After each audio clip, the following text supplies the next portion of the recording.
Hey there, it's another beautiful day. Let's watch some stuff. Donald Marshall, a human clone whistleblower, wrote an infamous Facebook post in 2011 exposing the elite cloning program and underground cloning centers. He claimed his family sold out to the elite and he was cloned as a child. He also claimed that every night when he falls asleep, he wakes up at the cloning center through REM consciousness transfer. When I did a Google search for REM consciousness transfer, this image appeared, and it was a Dreams Time photo. Have you ever noticed that the Dreams Time logo is a universal file symbol? You know who else wears the universal file symbol? According to Donald, the cloning centers are controlled by the G20. The G20 is a group of international state leaders of the central banks, and the current chairman is King Salman of Saudi Arabia. If the government or these G20 folks are actually cloning people, that's probably how they would do it as a child. But it would be like, oh, here's a baby to adopt. And then they just keep tabs on it. As far as those other connections, that's weird. Designer babies. The ability to alter genes to create designer babies is becoming a reality with advancements in genetic engineering. This technology allows for the selection of desirable traits and the elimination of genetic disorders before birth. The pros include the potential to eradicate hereditary diseases and improve the quality of life. However, ethical concerns about genetic manipulation, eugenics, and social inequality are significant cons that must be considered. The implications for society are vast, as this technology could lead to a new form of genetic stratification. Now, I know that you can actually choose the gender of your child if you're having this kind of in vitro fertilization. I met somebody that did it, and that blew my mind like crazy. But to choose like genetic traits of your child, we're not cars. You can't choose our accessories. You might be eating this instead of a burger in the future. This 3D printed meat uses plant-based fibers to recreate the muscle fibers in animal meat to make a plant-based meat alternative. By mimicking the way that animal meat is formed, it means the texture is pretty similar and it even cooks like animal protein. Gross. Did you see the hand trembling, grabbing for the piece? Watch, check it out again. They didn't even want to eat it. I think we underestimated as a society just how much of wealth is being hoarded by billionaires. For every $100 of wealth that is created in Canada, $34 went to the top 1%. 34% of all new wealth is being driven to 1% of people. And according to Oxfam, globally, the top 1% have grabbed 2/3 of all new dollars created since 2020. 2/3 of all wealth. And Canadian billionaires have increased their fortunes by 51% since the pandemic began. And meanwhile, only 5% of all new wealth generated in Canada goes to the bottom 50%. 5% goes to the bottom 50. Do we not see something wrong with this? A billionaire gained roughly $1.7 million for every $1 of new global wealth earned by a person in the bottom 90%. Like, can we just take a second and just really try to fathom that? Because those numbers just don't make sense to me. And I think we're finally getting to a point where late-stage capitalism is starting to sink in for a lot of people. We must replace it. And that's just for Canada. I didn't pull any figures for the United States, but I'm sure it's got to be way worse. Wealth hoarding is a huge deal. And meanwhile, anybody that's not in the top 1% is spending every single penny we've got because we have to. And where's that money going? Straight to the top. 95% of who we are by the time we're 35 years old is a memorized set of behaviors, emotional reactions, unconscious habits, hardwired attitudes, beliefs, and perceptions that function like a computer program. So then a person can say with their 5% of their conscious mind, I want to be healthy, I want to be happy, I want to be free. But the body's on a whole different program. So then how do you begin to make those changes? Well, you have to get beyond the analytical mind, because what separates the conscious mind from the subconscious mind is the analytical mind. And that's where meditation comes in, because you can teach people through practice how to change their brainwaves, slow them down. And when they do that properly, they do enter the operating system where they can begin to make some really important changes. I've never tried meditating. I have tried dieting all my life, and that is hard because you're trying to make your brain do something that your body doesn't want to do. And I guess there's that disconnect, and perhaps meditation is a way of harmonizing yourself with yourself. Maybe I'll give it a shot. I don't know. But it just sounds like even though you're a doctor in the U.S., you're not a fan of the Western medical system. Yeah, not at all. You know, we really have a sick care system here in the Western world in general. This isn't only a U.S. problem, but we're so focused on taking care of sick people. And we've forgotten about how can we keep people from getting sick in the first place. The whole system is built around taking care of sick people. Your doctor is educated to take care of you when you're sick, figure out why you're sick and what we can do about it, usually with medications, procedures, those types of things. And we really need to step back at this point and say, why are 88% of the adults in the United States sick? Why is the average person at 50 years old in the United States on multiple medications? These are the things that we really need to start changing. I said it yesterday, and I truly believe in the science of medicine. I know it's a wonderful thing. The problem is that the medical industry has become a money grab. It is profit only. That is what it is all about. Medication, big pharma, it's all about money. There are cures and there are preventative measures, but that's not what they're taught to give to you because it's not profitable. Hey, thanks so much for stopping by today. If there's a topic you'd like me to cover, please let me know in the comments down below and I'll do my best to get it in an upcoming episode. If you're having a good time, won't you hit that like button for me and consider subscribing? Then come back tomorrow because I'm making a new episode every day. It must have been about 8 or 9. Again, it was at night. Again, I was being woke up. These weren't dreams, by the way. I can tell you that for nothing. Right? I was wide awake. Especially this one. Because it was just bright. In the room, it was just different coloured, rainbow colours all over the place. It wasn't bright, but it was dim, you know. I could sit on the wall. It was enough to wake me up. I was looking at my wall thinking, where the hell's coming out from? Because I didn't have a night light. I thought, is someone shining something outside? When I turned my head, I saw a face, a huge face. Right? Remember the little crystal figurines that you used to get? Yeah. Well, that's what this looked like. That's what it resembled. But it's huge. It stretched from my ceiling to my floor, which is like, what, 11, 12 foot, yeah? And it just basically touched the ceiling, touched the floor. It's huge. It was like someone had got one of them crystal things and it was shining all light through the back of it, yeah?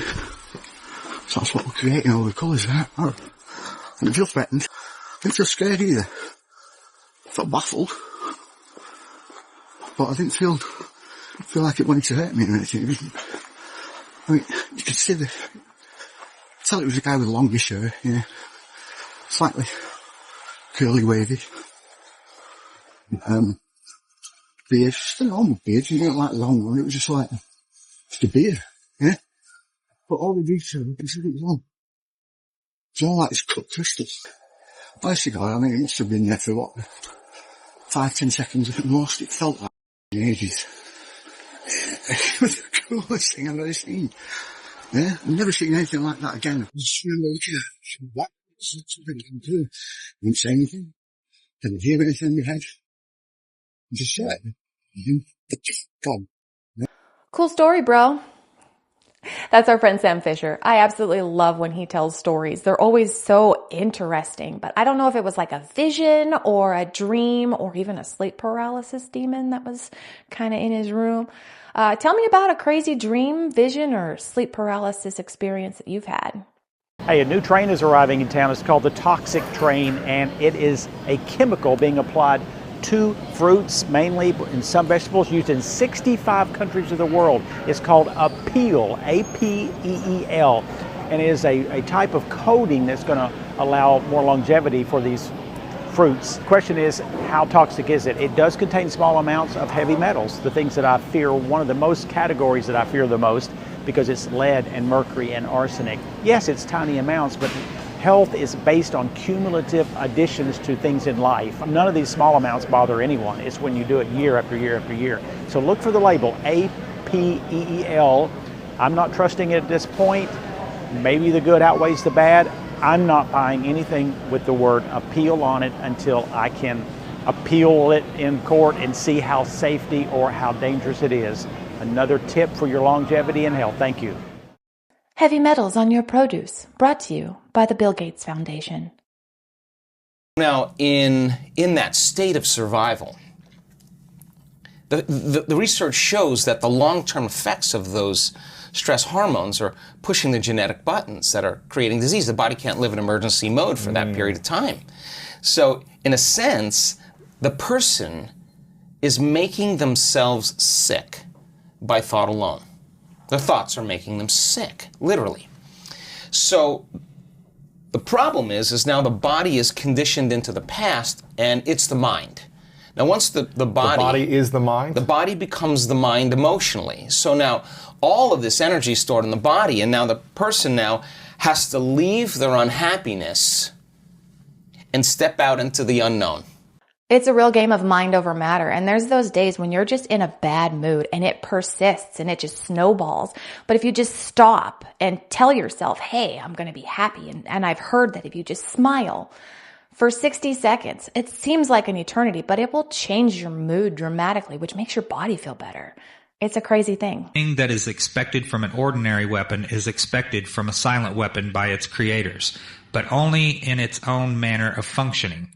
It shoots situations instead of bullets, propelled by data processing instead of chemical reaction or explosion, originating from bits of data instead of grains of gunpowder from a computer, instead of a gun, operated by a computer programmer instead of a marksman, under the orders of a banking magnate instead of a military general. It makes no obvious explosive noises, causes no obvious physical or mental injuries, and does not obviously interfere with anyone's daily social life. Yet it makes an unmistakable noise, causes unmistakable physical and mental damage, and unmistakably interferes with the daily social life. Example, unmistakable to a trained observer, that is, one who knows what to look for. This is the mainstream media as we know it. They're just focused on one specific narrative and they feed that to you, which makes your brain process things in a certain manner. And then they get you following this line. Hi, I'm just calling because I was in the ICU last month and I got all these bills in the mail saying that all of my services were denied. Nothing was covered for my life-saving services. You see, you were 30 miles out of our coverage zone, so all the services you received were out of network. But how could that be? I was literally in VTAC. The ambulance literally had to shock my heart, and the hospital had to shock my heart. How much is this going to cost me? Yes, your total, let me see here. Your total is going to be $57,000. $57,000? I am literally wearing a life vest in case my heart stops. Do you think I'm working? You see, we needed a prior authorization to be able to cover these services. Seriously, what is insurance even good for if you don't even cover anything? I would say next time you have an emergency to make sure you are in your coverage area, and then we will be able to cover your life-saving measures. Seriously, thanks for nothing. It's incredibly disgusting how absolutely on point that actually is. The American healthcare money grab system is such a joke. Yeah, we're still going through this indictment, which is more than 50 pages long, but I can tell you right now, he faces 5 counts. I want to get right to those. Count 1, conspiracy to commit wire fraud, federal program bribery, and to receive campaign contributions by foreign nationals. Count 2, wire fraud. Count 3, solicitation of a contribution by a foreign national. Count 4, another solicitation of a contribution by a foreign national. And count 5, bribery. So federal investigators in this indictment that we're still poring over say they found evidence that Adams, for nearly a decade, brokered his power by seeking and accepting improper, valuable benefits such as luxury international travel, including from wealthy foreign business people, and at least one Turkish government official seeking to gain influence over Adams. 2, federal prosecutors also allege Adams sought and accepted illegal campaign contributions in the form of straw donations. And 3, investigators say Adams compounded his gains from the straw contributions by using them to defraud New York City and steal public funds. Now, we talked about this yesterday, and I just wanted to bring you that list of charges. It really is incredible how corrupt politicians truly are. And I don't know if he was corrupt prior to getting into power, but you know that power definitely goes to their heads, and they will do anything to maintain power and money. And that's just the way the game works, and it sucks. Eugenics is the first company to specialize in genetic editing. This means that babies conceived through an IVF can be enhanced to give them superior qualities by the time they're born. Soon enough, all people will be genetically enhanced, and all reproduction will be conducted in a lab setting. I did some digging, and this eugenics, it's just an entity. It's not a real company yet. What it is it's this story, and it's featured on all of these social media platforms, and they just keep putting out stuff about how we're doing all of these things, but it's not actually happening yet. In 2003, we discovered a degeneration in the brain that seemed to be programmed due to a molecule called PP1. This molecule affects the brain, and it is a degeneration of memory. I think that there is a programmed blockage, which was performed on the human brain. What is interesting about great myths, whether it is for Native Americans or for Africans, very much as well, is that they have the ability to constantly recite those myths, their history, so as not to forget. Some people, the Hebrews as well probably, have managed to have this ability to pass on information across generations. Could there really be a molecule that blocks our true remembering of who we are? Was this a programmed manipulation of our genetic code? Wow. I mean, that's one way to erase a bunch of history, genetically restructure your brain's ability to remember and recall things, and then just slowly get rid of them. It's diabolical. Imagine a spy satellite that basically takes pictures from orbit, puts them in a canister, sends them down to Earth for them to be retrieved by an aircraft flying by at 15,000 feet. And so essentially what I'm describing to you is the K-8 strategic reconnaissance satellites used as part of the Corona program by the CIA during the Cold War, formerly known as the Discoverer program. Now, the reason for the program was because during the Cold War, the U.S. was using U-2 spy planes to surveil the Sino-Soviet bloc. And what happened was one of these got shot down and everyone said, ooh, that's not good. And so throughout the program, they were launching these satellites up into orbit via vehicles such as this one. And so once in orbit, one of those K-8 satellites would take images of the desired area or target. Those images would then be put in a canister that would be released from the satellite. The canister would free fall down to Earth. It'd be controlled by a parachute. And then a plane would fly by at about 15,000 feet to collect the canister and then assess the imagery. With all of the satellites out in space that we're actually told about, is that really surprising? And Starlink's putting up hundreds of satellites. Google just uncovered a massive 9-month-long cyber attack linked to Russian spies, and they're urging everyone to update their software as soon as possible. This attack used commercial spyware developed by Intellexa, a Greek cyber intelligence firm that's been sanctioned by the US, for misuse of surveillance tools. The spyware exploited vulnerabilities in Apple iOS, Safari, and Google Chrome, putting millions at risk. Thankfully, Google says these vulnerabilities have been patched if you've updated your software. But here's the thing: Russian spies were counting on people not updating their devices. Google's security team believes with moderate confidence that these hacks were linked to Russia's Foreign Intelligence Service, SVR. The attack targeted Mongolian government websites, likely to spy on officials and diplomats. Google warns that similar attacks could happen again if we don't keep our software updated. So take a moment, update your devices, and stay protected. Google needs you to update your software so that they can spy on you better with their new software update that prevents outside spying. Yeah, they want inside spying only. In the 1940s, the United States government conducted a series of unethical experiments in Guatemala. An experiment where thousands of people were infected with syphilis, gonorrhea, and other various sexually transmitted diseases. The experiments were conducted without informed consent, and many of the patients were poor, incarcerated, or underprivileged. In total, doctors infected about 1,300 people. many of which were from impoverished groups, like orphans. Only about 700 people received treatment for the diseases that were given to them, and by the 1950s, about 83 people had died. The experiments were conducted by John C. Cutler, a doctor who was also responsible for the Tuskegee experiments in the American South.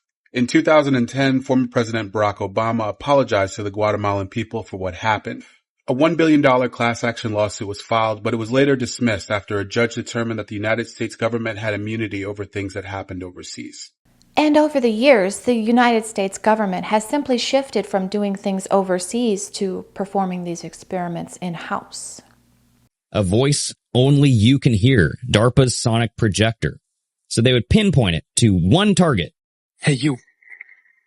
Ma'am, please wake up. Wake up. You're sleeping in the library. Most people of his age don't know much about sound. The whole idea of his sound spotlight system is to make sure that only one person can hear him, even though they're 20 meters away. Hey, you there. You on the laptop. Look at her. She's like, what? Illegal files to the library network? I hope not. Hey, you there, studying. Liz, can you hear me? Look at these girls. All these girls are like, what? Hey, you. Looking at CDs. He's like, shit, I got caught. Taking the mickey out of innocent readers might seem a bit childish, but there's a reason why Dr. Pompey comes here to test his kit. A library is about the most sensitive area you can think of. The audio spotlight, we can deliver sound specifically directly to people within the library without bothering the other people that are reading quietly. Like this. First, your voice is transformed into high-frequency ultrasound. Sound so high, no one can hear it. Ultrasound is highly directional, so, like a torch, it can be pointed at someone standing a long way away. Although they cannot hear the ultrasound, it causes secondary vibrations in the air around them, and it's that sound the person hears. So if you imagine you're in a room and I shine a flashlight at you, it's very bright for you, but it's very dark for everybody else. Much the same way, the audio spotlight creates a very narrow beam of sound that you can shine at a listener. They hear it very clearly, and it doesn't create noise that might bother other people in the same space. How disgusting is it that they're turning this into a toy? Right? How many times have there been like massacres where people are like, the voices in my head told me to do it? That's crazy. I think that's like the voice of God device. I'm not sure what it's actually called, but kind of the same thing, right? People may think they're crazy or something's pushing them to do this, and the only way to get it to stop is to go and do this crazy thing.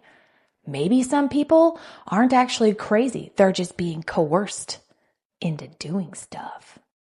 One day, Albert Einstein was teaching his class and wrote on the board, 9 times 1 equals 9, 9 times 2 equals 18, 9 times 3 equals 27, and he continued all the way up to 9 times 10 equals 91. The class broke out in laughter because Einstein made a mistake. The correct answer to 9 times 10 is obviously 90, not 91, and the students began to make fun of him. Einstein waited for everyone to be silent and said, "Despite the fact that I analyzed 9 problems correctly, no one congratulated me. But when I made one mistake, everyone started laughing. This means that even if a person is successful, society will notice even the slightest mistake." So today's reminder to you is that mistakes are a part of the process. Because as Einstein once said, the only person who never makes a mistake is someone who does nothing. How absolutely incredible. But this is the society that we live in. People will recognize your mistakes over your triumphs every single time. And that creates that fear of failure. People don't want to be ridiculed for failing. So people don't even try to do things. So I keep doing this channel. I've got like a handful of regulars. Thank you so much for being here. And once in a while, some people pop in. But I don't care. I don't want to know that I'm failing. I'm still trying. I'm still doing it because it's fun. I enjoy it. So what if I don't make it big? That's not the end goal. The end goal is to learn and share this information and, shouldn't be afraid of trying things, regardless of the outcome. On that note, I'm going to call it for today. Thank you so much for sharing your time with me. I appreciate you like you would not even believe. So come on back tomorrow. We're going to watch some new stuff. I'll say different things. And it's going to be fantastic. Until then, Have a wonderful day.